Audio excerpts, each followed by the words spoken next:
Hello friends, എല്ലാവർക്കും ഒരിക്കൽ കൂടി അമോസ് കളക്ഷനിലോട്ട് സ്വാഗതം. ഇന്നത്തെ എപ്പിസോഡിൽ നമ്മൾ കാണുന്ന ഒരു മെഷീൻ എംബ്രോയിഡറി ചെയ്തിരിക്കുന്ന സിൽക്കി ചെക്കോട്ട സാരിയാണ്. സിൽക്കി ചെക്കോട്ട എന്ന് പറഞ്ഞാൽ കോട്ടൺ ചെക്കോട്ട പോലെ തന്നെ ചെക്സ് ഉണ്ടാകും, പക്ഷെ കോട്ടൺ മെറ്റീരിയൽ ആയിരിക്കും, പോളിസ്റ്റർ മിക്സ് ആയിട്ടുള്ള സിന്തറ്റിക് മെറ്റീരിയൽ ആയിരിക്കും. അതിൻ്റെ അകത്ത് നമുക്ക് ഒരു ഇത്തിരി ഷൈനിങ് എഫക്റ്റ് ഉണ്ടാകും, ഭയങ്കര സ്മൂത്ത് ആയിരിക്കും, ഉടുക്കാൻ നല്ല സുഖമായിട്ടുള്ള ഒരു സിൽക്കി കോട്ടനേക്കാൾ ഒരു ഡിഫറെൻറ്റ് ഇതാണ്. സിൽക്കി കോട്ടയ്ക്ക് ആ ചെക്സ് ഉണ്ടാവത്തില്ല, വലിയ വലിയ ചെക്സ്. ഇത് ചെക്കോട്ട തന്നെ ചെക്സ് ഉണ്ടാവും, പക്ഷെ ഒരു സിൽക്കി എഫക്റ്റ് ഉള്ള ഒരു മെറ്റീരിയലാണ്. ഭയങ്കര ലൈറ്റ് വെയിറ്റ് ആണ്, സുഖമായിട്ട് ഉടുക്കാം, എന്താണ് പ്ലീറ്റ് ചെയ്ത് കൊടുക്കാനൊക്കെ എളുപ്പമായിരിക്കും. അങ്ങനത്തെ ഒരു സാരിയാണ് ഇത്. വിത്ത് ബ്ലൗസ് പീസ് ആണ്. ഇന്ന് ഞാൻ കാണിക്കുന്നത് ഒരു ഷെയ്ഡ് വൈറ്റിൻ്റെ അകത്ത്, ഈസ്റ്റർ സ്പെഷ്യലായിട്ട് വൈറ്റിൻ്റെ അകത്ത് ഫുൾ ബോർഡർ എംബ്രോയിഡറി ചെയ്തിരിക്കുന്ന, നല്ല വിത്തിൽ തന്നെ എംബ്രോയിഡറി ചെയ്തിരിക്കുന്ന സാരിയാണ്. രണ്ട് ബോർഡറിലും വർക്ക് ഉണ്ട്. ഒരു ബോർഡറിൽ കാണുന്ന ബോർഡറിൽ നല്ല ഹെവി ആയിട്ടും മറു സൈഡ് ബോർഡറിൽ ലൈറ്റ് ആയിട്ടുമാണ് നമ്മൾ എംബ്രോയിഡറി കൊടുത്തിരിക്കുന്നത്. ഇന്ന് നമ്മൾ കാണുന്ന വൈറ്റിൻ്റെ അകത്ത് ഒരു ഷെയ്ഡ് കളർ ത്രെഡ് വെച്ചിട്ട് നമ്മൾ എംബ്രോയിഡറി ചെയ്തതാണ് ഇന്ന് കാണിക്കുന്നത്. അതുപോലെ തന്നെ നമുക്ക് വേണമെങ്കിൽ വേറെ കളർ ഷീറ്റ്സിൽ, ഇപ്പോൾ വൈറ്റിലല്ലാണ്ട് വേറെ ഏതെങ്കിലും കളർ ഷീറ്റ്സിൽ വേണമെങ്കിൽ അങ്ങനെയാണെങ്കിൽ നമ്മൾ ചെയ്തു തരും.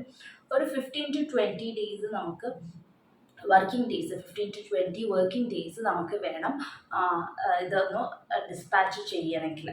ഓക്കെ, ഈ ഒരു സാരിയുടെ റേറ്റ് എന്ന് പറഞ്ഞാൽ വളരെ ബഡ്ജറ്റ് വൈസ് ആയിട്ടുള്ള റേറ്റാണ്. ഇത്രയും ഹെവി എംബ്രോയിഡറി, മെഷീൻ എംബ്രോയിഡറി ആണെങ്കിലും നല്ല ഹെവി ആയിട്ട് ചെയ്തിട്ടും നമ്മുടെ ബഡ്ജറ്റിൽ ഒതുങ്ങുന്ന വളരെ എല്ലാവർക്കും കംഫർട്ടബിൾ ആയിട്ടുള്ള റേറ്റാണ്. വിത്ത് ബ്ലൗസ് പീസാണ്, ബ്ലൗസിൻ്റെ സ്ലീവിലും അതുപോലെ വർക്ക് ചെയ്തിരിക്കുന്നതാണ്. അപ്പോൾ നമുക്ക് ഈ സാരി എങ്ങനെയാണ് വർക്ക് ചെയ്തിരിക്കുന്നത് ഞാനിങ്ങനെ കുറേ പറയാണ്ട് നിങ്ങൾ കാണിച്ചു തരാം. ഇതൊരു വൈറ്റ് സിൽക്കി ചെക്കോട്ട സാരിയാണ്. അതിൻ്റെ അകത്ത് എംബ്രോയ്ഡറി ഇങ്ങനത്തെ മെഷീൻ എംബ്രോയ്ഡറിയാണ്. ബോർഡർ ഫുള്ളും, വൺ സൈഡ് ബോർഡർ ഫുള്ളും നല്ല വിത്തിൽ നല്ല മെഷീൻ എംബ്രോയ്ഡറിയാണ്. വൈറ്റ് ആൻഡ് ആഷ് കളറാണ് ചെയ്തിരിക്കുന്നത്. വൈറ്റ് ഫ്ലവേഴ്സിൻ്റെ സെൻറ്ററും ഔട്ട്ലൈനും ആഷ് കളർ എംബ്രോയ്ഡറിയും, ലീവ്സ് ഗ്രീൻ കളറുമാണ് നമ്മൾ കൊടുത്തിരിക്കുന്നത്. പിന്നെ ബഡ്സ് ആയിട്ടും നീണ്ടുള്ള പെറ്റൽസ് പോലെ നീണ്ടിരിക്കുന്നിടത്തൊക്കെ നമ്മൾ എംബ്രോയ്ഡറി ചെയ്തിട്ടുണ്ട്. ഇതുപോലെ full border, one side full border ഇതുപോലെ ഇത്രയും വിത്തിൽ തന്നെ ഒരു 4.5 ഇഞ്ച് വിത്തിൽ ഇതുപോലെ ഡിസൈൻ ഉണ്ട്. മറു സൈഡിൽ ബോർഡർ ഇങ്ങനെയാണ് വരുന്നത്. അത്രയ്ക്ക് വിത്തില്ല, ഒരു 2 ഇഞ്ചിൻ്റെ വിത്തേ ഉള്ളൂ. 2 ഇഞ്ച് വിത്തിലാണ് മറു സൈഡത്തെ ബോർഡർ ഫുള്ളും പോണേ. എൻ്റെ സാരി ഫുൾ ബോർഡറും ഇതുപോലെ വർക്ക് പൊയ്ക്കൊണ്ടിരിക്കുകയാണ്. ഇനി മുന്താണി വന്നിട്ട് നല്ല ഇതുപോലെയാണ് മുന്താണി വന്നിരിക്കുന്നത്. മുന്താണിയിലും നല്ല ഹെവി വർക്കാണ്. ഇങ്ങനെ നടുക്കേ കൂടി ഇതുപോലെ വർക്ക് പോകുന്നു.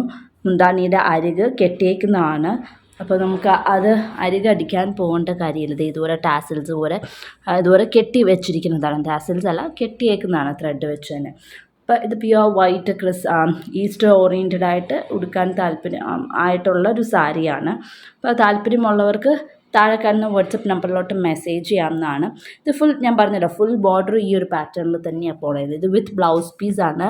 ഇത് ചെക്കോട്ടയല്ല, കോട്ടൺ ചെക്കോട്ടയല്ല, ഇത് സിൽക്കി ചെക്കോട്ട എന്നാണ് പറയുന്നത്. ഒരു സിൽക്കി എഫക്റ്റ് ഉള്ള, ഒരു ഷൈനിങ് എഫക്റ്റ് ഉണ്ട് താനും. എന്നാൽ ചെക്സുമാണ്. ട്രാൻസ്പെറൻറ്റ് ചെക്കോട്ട പോലെ തന്നെ ട്രാൻസ്പെറൻറ്റ് മെറ്റീരിയലാണ്. ഇത് വിത്ത് ബ്ലൗസ് പീസാണ്. ബ്ലൗസിൻ്റെ സ്ലീവിലും നിറച്ചും വർക്ക് ഉണ്ട്. അപ്പോൾ സ്ലീവ് നിറച്ചും ഇത്രയും വിട്ടിൽ തന്നെ നല്ല വർക്കോടെയാണ് ഈ ഒരു സാരി വരുന്നത്. ഇപ്പം നിലവിൽ എൻ്റെ കയ്യിൽ ഈ ഒരു കളർ ഷെയ്ഡ് മാത്രമേ ഉള്ളൂ, വേറെ കളർ ഷെയ്ഡ്സ് ഇല്ല. അപ്പോൾ വേറെ കളർ ഷെയ്ഡ്സ് വേണമെങ്കിൽ പറഞ്ഞേച്ചാൽ മതി, നമ്മൾ ഇതുപോലെ തന്നെ ചെയ്ത് തരുന്നതായിരിക്കും. സെയിം പാറ്റേൺ നമുക്ക് വേറെ കളർ, ഇപ്പോൾ വൈറ്റ് ആൻഡ് ആഷ് കളർ കോമ്പിനേഷനിലാണ്. അപ്പോൾ ഫ്ലവേഴ്സിന് വേറെ ഏത് കളറാണ് വേണ്ടതെന്ന് വെച്ചാൽ പറഞ്ഞാൽ അതുപോലെ തന്നെ നമ്മൾ ചെയ്ത് തരാം. ഒരു 15 to 20 ഡേയ്സ് ആണ് നമ്മുടെ 15 to 20 ഡേയ്സ് വേണം നമുക്ക് ഈ ഒരു മെഷീൻ എംബ്രോയ്ഡറി ചെയ്തെടുക്കാനായിട്ട്. ഫുൾ ബോർഡർ ഈ ഒരു വിഡ്ത്തിൽ തന്നെയാണ് പോണത്. എൻ്റെ സാരിയുടെ ബോട്ടം പ്ലീറ്റ്സിലൊക്കെ ഈ വിഡ്ത്ത് തന്നെയുണ്ട്, ഒരു വ്യത്യാസവുമില്ല. മറു സൈഡിൽ മാത്രം വിഡ്ത്തിന് കുറച്ച് വ്യത്യാസമുണ്ട്. അത് ഫുൾ നമ്മൾ കാണുന്ന പോർഷൻ ഫുള്ളും മറു സൈഡിലും ഇതുപോലെ തന്നെ പാറ്റേൺ പൊയ്ക്കൊണ്ടിരിക്കുകയാണ്. അത് ഒരു 2 ഇഞ്ച് വിഡ്ത്തിലേ ഉണ്ടാവുള്ളൂ അതിൻ്റെ ഡിസൈനിങ്. അതും ഈ കാണുന്ന പോർഷൻ ഫുള്ളും ചെസ്റ്റ് പോർഷൻ വന്ന് നമ്മൾ കുത്തുന്ന അവിടം വരെ ഈ ഒരു പാറ്റേൺ ഇങ്ങനെ പൊയ്ക്കൊണ്ടിരിക്കുകയാണ്. നിങ്ങൾക്ക് താല്പര്യമുണ്ടെങ്കിൽ താഴെ കാണുന്ന വാട്സപ്പ് നമ്പറിലോട്ട് മെസ്സേജ് ചെയ്തേച്ചാൽ മതി. ഇതിൻ്റെ റേറ്റ്, ഇത് റെഡി ഫോർ സെയിലാണ്. ഇതിൻ്റെ റേറ്റ് 1800 ആണ് ഇതിൻ്റെ റേറ്റ്. അപ്പോൾ ഇന്ന് നമ്മൾ കണ്ട സാരി എല്ലാവർക്കും ഇഷ്ടപ്പെട്ടു എന്ന് വിശ്വസിക്കുന്നു. ഈ ഒരു ഡിസൈൻ വേറെ ഏതെങ്കിലും കളർ ഷീറ്റിൽ, അപ്പം നമ്മളിന്ന് കണ്ട വൈറ്റ് ആൻഡ് ഗ്രേ അല്ലേ, അതല്ലാണ്ട് പിങ്ക് ആൻഡ് ഡാർക്ക് പിങ്ക് അല്ലെങ്കിൽ ലാവൻഡർ ആൻഡ് ഡാർക്ക് ലാവൻഡർ ആ ഒരു ഷെയ്ഡിലൊക്കെ വേണമെന്നുണ്ടെങ്കിൽ പറഞ്ഞേച്ചാൽ മതി. ഞാൻ പറഞ്ഞൊരു ടൈം ഫ്രെയിം വേണം നമുക്ക്. അതാണ് ഒരു എന്താ പ്രത്യേകിച്ച് എടുത്ത് പറയേണ്ട ഒരു കാര്യം. നമുക്ക് ഇത്ര ഡേയ്സ് ഉണ്ടെങ്കിലാണ് ഇതൊന്ന് ക്രിയേറ്റ് ചെയ്തിട്ട് നമുക്ക് ഡിസ്പാച്ച് ചെയ്യാൻ പറ്റുള്ളൂ. അപ്പോൾ അടുത്ത ദിവസം മറ്റൊരു വീഡിയോ ആയിട്ട് കാണാം. Until then bye.